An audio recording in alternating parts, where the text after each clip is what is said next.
Good morning everyone. This is MK Bansal and you are watching Epic English. तो students आज हम लोग देखने वाले हैं क्लास 9 का जो मोमेंट्स है, मोमेंट्स बुक का first chapter the lost child. This chapter revolves around a child and the parents. They were going in a fair, village fair that is nearby, और that is the outskirt of the town. जो कि इसमें क्या होता है कि characters को हम पहले देख लेते हैं. प्रोटैगोनिस्ट जो है हमारे कैरेक्टर्स, इसमें एक बच्चा रहता है छोटा सा, उसके पेरेंट्स रहते हैं. वे लोग क्या करते हैं, एक बाजार में जाते हैं, मेले में जाते हैं जहाँ पे लगा हुआ रहता है. बच्चा जो है बहुत खुशी खुशी वो मेले में जाता है, पेरेंट्स उसके साथ रहते हैं और बहुत तरह तरह की चीज़ें वहाँ पे स्टॉल्स लगी हुई रहती है. तो उसके आगे देखते हैं कि इस कहानी में क्या होता है. जैसा कि लिखा हुआ है, child goes to fair with his parents, he is happy and excited. He is happy and excited and wants the sweets and toys displayed there. अभी क्या कहता है कि जब स्टूडेंट वो जो ये है, बच्चा छोटा सा है, but his parents don't buy them. बच्चे जो भी चीज़ वो देखता है रास्ते में, उसे वो क्या करता है, खरीदने का रिक्वेस्ट करता है अपने पेरेंट्स से. But when then he does refuse when someone else offers them to him. लेकिन उसके पेरेंट्स डिनाई कर देते हैं. लेकिन जब वही चीज़ें, सारी चीज़ें कोई दूसरा आदमी, दूसरा इंसान उसको ऑफर करता है तो वो लेने से रिफ्यूज कर देता है, मना कर देता है. क्यों? तो ये सारी चीज़ें हम इस चैप्टर में, इस कहानी में देखने वाले हैं. तो let us begin with the very first paragraph. हम लोग शुरू करते हैं पहले लाइन से. It was the festival of spring. ये जो फेस्टिवल था वो स्प्रिंग का मौसम जो था उसमें लगा हुआ था. उस टाइम पे from the wintry shade of narrow lanes, पतली गली थी, गली के दोनों तरफ जो थे शेड्स थे, छाया थे. And alleys emerged a gaily clad humanity. Some walked, some rode on horses, others sat, being carried in a bamboo and bullock carts. तो गांव से बहुत सारे लोग मेले में जा रहे थे.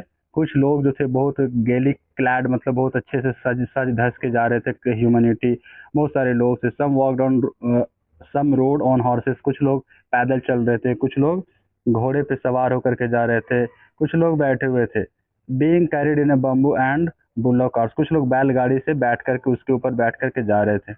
The one little boy ran between his father's leg. एक छोटा बच्चा जो कि इस कहानी में है, जो कि कैरेक्टर में है, वो क्या करता है, कभी आगे दौड़ता है, कभी अपने पेरेंट्स के पीछे पीछे चलता है, कभी अपने फादर्स के पैरों के आगे पीछे होकर के, और brimming over with life and laughter. और बहुत ही खुशी से वो, मतलब उसकी ज़िंदगी में ये पहली बार ऐसा मौका मिला था उसको मेले में जाने का. तो वो बहुत हंसी खुशी से वो आगे मेले में जा रहा था. जैसा कि हम लोग इस फिगर में भी देख सकते हैं कि ये विलेज का सीन है, फेयर का सीन है, और एक बच्चा है जो उसको जिधर मर्जी हो रहा है उधर जा रहा है. तो उसकी जो मदर है, फादर है, पेरेंट्स उसको साथ में लेकर के वो जा रहे हैं. आगे देखते हैं क्या कहता है. आगे का जो स्टेटमेंट है, जो पैराग्राफ लिखा हुआ है, वो come child come, called his parents as he lagged behind. तो चलो आ जाओ, आ जाओ बच्चा, जल्दी से आ जाओ, ऐसे लोग उसके पेरेंट्स जो है उसको बुलाते थे, क्योंकि एज ही लैग्ड बिहाइंड, वो पीछे की चीज़ों को देखने में पीछे रह जाता था. क्यों? Fascinated by toys in the shops that lined the way. और वे सारी चीज़ें जो गली में, जो दुकानें दोनों तरफ से लगी हुई थी, स्टॉल्स लगी हुई थी, तो वो सब खिलौने देख करके वो बच्चा उसी के पीछे रुक जाता था और देखना शुरू कर जाता था, देखना शुरू करता था और पीछे छूट जाता था. ही हरीड टुवर्ड्स हिज पेरेंट्स. और जब उसे आवाज़ दिया जाता था, कॉशनरी कॉल दिया जाता था, तो वो क्या करता था, अपने पेरेंट्स की तरफ दौड़ करके वो जाता था. His feet obedient to their call. मतलब जब उसके पैर रुक जाते थे, वहाँ की अट्रैक्ट हो जाता था. कहीं फैसिनेटेड टॉयज, खिलौने, मिठाई, जो जितने तरह के जो बाजार में, मार्केट में, फेयर में, मेले में जो चीज़ें दिखाई पड़ती थी, जो वैसी चीज़ें जो उसे अट्रैक्ट करती थी, तो वहाँ पे वो स्टैंड स्टील, वो चुपचाप खड़ा होकर और देखने लगता था, एक्साइटमेंट से भरा हुआ था. तो जैसे ही पेरेंट्स उसकी आवाज़ देते थे, तो हाँ, ये भी था कि ओबीडिएंट भी था बच्चा. जैसे ही उनको आवाज़ दिया जाता था कि हाँ पेरेंट्स बुला रहे हैं, तो वो दौड़ करके पेरेंट्स के पास चला जाता था. His eyes still lingering on the receding toys. अभी भी उसकी आंखें जो है वो पीछे छूटता हुआ जो खिलौना है, जो आगे बढ़ रहा है तो खिलौने पीछे छूटते जा रहे हैं, उस पे आंखें जो है बार बार उसी पे नजर जा रही है. As he came to where they had stop to wait for him. कुछ दूर पेरेंट्स जब आगे निकल जाते थे तो उसके लिए वेट करते थे, रुकते, ताकि पीछे जो लैग बिहाइंड किया है, छूट गया, वो बच्चा रुक गया है, तो वो वापस से आ सके, उसके इंतजार में ये लोग कुछ दूर पे रुकते हैं। He could not suppress the desire of his heart. वह अपने अंदर जो डिजायर है, जो कि इच्छा है कि हाँ मैं ये खरीद लूँ, मैं वो खरीद लूँ, अपने अंदर हार्ट का, तो even though he well knew the old cold stare of refusal in their eyes. हालांकि उसको पहले से पता है कि उसके जो फादर हैं, मदर हैं, जो पेरेंट्स हैं, उसको बहुत अच्छे से पता है कि पुरानी क्या किस तरह से लोग उसे, उसके पेरेंट्स घूरते हैं जब कुछ डिमांड करता है और वो पेरेंट्स नहीं दिलाना चाहते हैं उसको। तो उनकी आंखों में ये खुद से खुद देख लेता है रिफ्यूजल की, इनकार, जो तिरस्कार का एक फीलिंग होता है, इमोशन होता है। आई want that why he pleaded, लेकिन फिर भी वो अपना जो डिजायर है, जो अंदर से इंटेंट है उसका, वो नहीं चाहते हुए भी वो पेरेंट्स से क्या करता है, प्लीड करता है, रिक्वेस्ट करता है कि मुझे ये खिलौना चाहिए, आई वॉन्ट दैट टॉय। आगे his father looked at him red eyed in his familiar tyrant's way. तो जैसे ही बच्चा डिमांड करता है कि मुझे ये खिलौने चाहिए, उसके फादर जो है वो एकदम टायरेंट वे में, मतलब बहुत डरावनी नज़र से उसको देखते हैं, और एक बहुत क्या स्टेयर, घूर करके नज़र से देखते हैं, मतलब कड़ी निगाहों से देखते हैं। His mother, melted by the free spirit of the day, was tender and giving him her finger to hold and said, "Look, child, what is before you?" तो जब पेरेंट्स क्या करते हैं, जो फादर जो है वो उनको मतलब गुस्से से लाल होकर के उसे देखते हैं, तो वहाँ पे मदर आ जाती है, उसकी मम्मी आ जाती है, माँ आ करके, और अपना उंगली बढ़ाती है और उंगली पकड़ करके, और उससे क्या करती है, उसका जो ध्यान उसको डेविएट करती है कि देखो देखो आगे क्या है, आगे ऐसा चीज़ है, देखो ये है वो है, ताकि जो खिलौना है उस पर से, जो खरीदने का बात कर रहा है उस पर से उसकी जो ध्यान है वो हट जाए और वो आगे बढ़ जाए। It was a flowering mustard field. अब रास्ते में, जो मेले में जा रहे हैं, तो रास्ते में बहुत सारी चीज़ें मिलती है। आगे क्या आता है, बहुत बड़ा सा वास्ट एरिया ऑफ लैंड आता है, जिसमें क्या थे, मस्टर्ड लगे हुए थे, मस्टर्ड का जो क्रॉप्स होता है वो लगे हुए थे। और फ्लावरिंग मस्टर्ड मतलब जो येलो येलो कलर का जो फूल होता है, फ्लावर होता है, तो वो वहाँ पे क्या लगे हुए थे, पेड़ like melting gold as it shaped across miles and miles of even land. और दूर दूर तक, जितनी दूर तक निगाहें जा रही थी, उतनी दूर तक मस्टर्ड्स का ये जो येलो फ्लावर होता है वो फैला हुआ था, और ऐसा दिख रहा था मानो कि चारों तरफ गोल्डन गोल्डन कलर का कुछ बिखरा हुआ है। आगे देखते हैं, तो इट वॉज फ्लावरिंग, हाँ इट वॉज फ्लावरिंग मस्टर्ड। आगे लिखा है ग्रुप ऑफ ड्रैगन, एक जो ग्रुप था ड्रैगन का, तो A group of dragonflies were bustling about on their gaudy purple wings।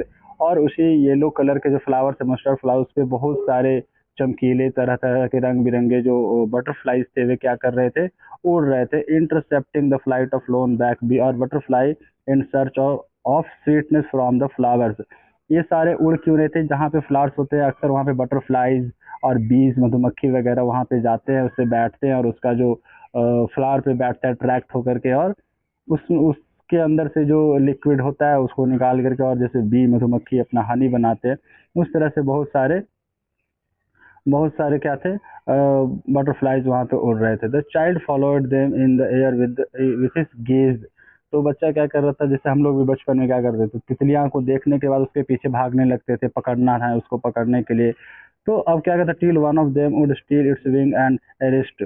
हम लोग इस बात का कोशिश करते हैं, इंतजार करते हैं कि कहीं पर तो वो जो तितलियां हैं, जो बटरफ्लाइज है, वो रेस्ट करने के लिए बैठेगी, और हम लोग उसको पकड़ने के लिए पीछे पीछे जाएंगे। And he would try to catch it, और वो कोशिश करता था कि इसे पकड़ ले।